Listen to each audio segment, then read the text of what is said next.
नमस्कार, मैं ललित चौधरी। आप देख रहे हैं द लोकमंच। एक तरफ उद्धव ठाकरे और बीजेपी पार्टी के बीच में लगातार संघर्ष जारी है कि बीएमसी चुनाव कौन जीतेगा, उसके लिए दोनों पार्टियां जद्दोजहद कर रही हैं। लेकिन उद्धव ठाकरे की मुश्किलें इसलिए बढ़ गई हैं क्योंकि कल उद्धव ठाकरे के खिलाफ में श्वेत पत्रिका एक जारी होने वाली है, जिसमें कि तकरीबन 50 घोटालों की लिस्ट है उद्धव ठाकरे की।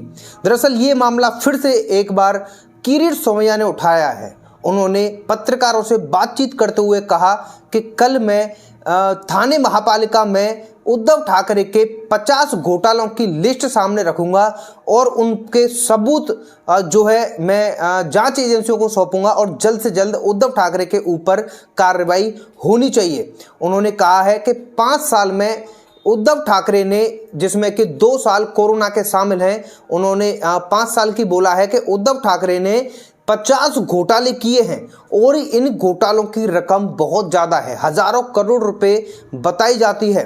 किरीट सोमैया लगातार उद्धव ठाकरे के मंत्रियों के घोटाले खोलते रहे हैं और ऐसा नहीं है कि किरीट सोमैया पत्रकारों से बातचीत करके नाम खोल के शांत बैठ जाते हों।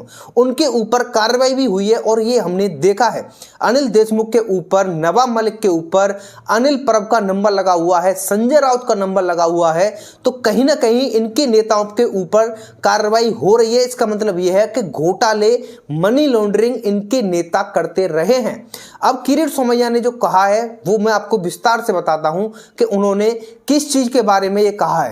दरअसल उन्होंने कहा है कि कोरोना काल में जनता को बेवकूफ बना के इनके मंत्रियों ने मोटी रकम कमाई है। ये क्या करते थे, खुद ही टेंडर निकालते थे और खुद ही अपनी कंपनी को वो टेंडर दिला देते थे। टेंडर क्लोज होने के बाद भी कई टेंडर और पास कर दिए जाते थे। एक घोटाला ये हो गया। वहीं दूसरी तरफ किरीट सोमैया ने दावा किया है कि कल 50 घोटालों की जो लिस्ट वो सामने रखने वाले हैं, उस लिस्ट से महाराष्ट्र की राजनीति में हड़कंप मच जाएगा। और किरीट सोमैया ऐसे ही नहीं बोलते हैं, कहीं ना कहीं उनकी बातों में दम जरूर होता है। अब देखना यह है कि किरीट सोमैया जो कल लिस्ट पेश करने वाले हैं, उससे महाविकास आघाड़ी सरकार के किन किन नेताओं पर गाज गिरने वाली है।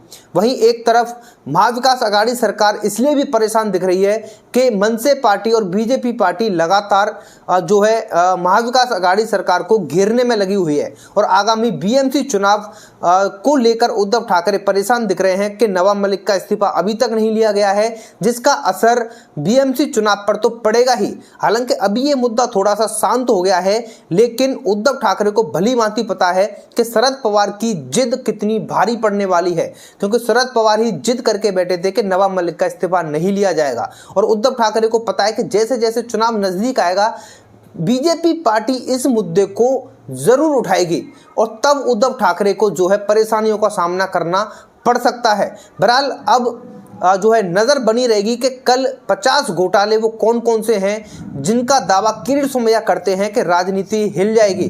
फिलहाल के लिए वीडियो में इतना ही। इस बार में जैसे कोई और अपडेट आएगी आपको बता दी जाएगी। चैनल को सब्सक्राइब जरूर कर लेना। धन्यवाद।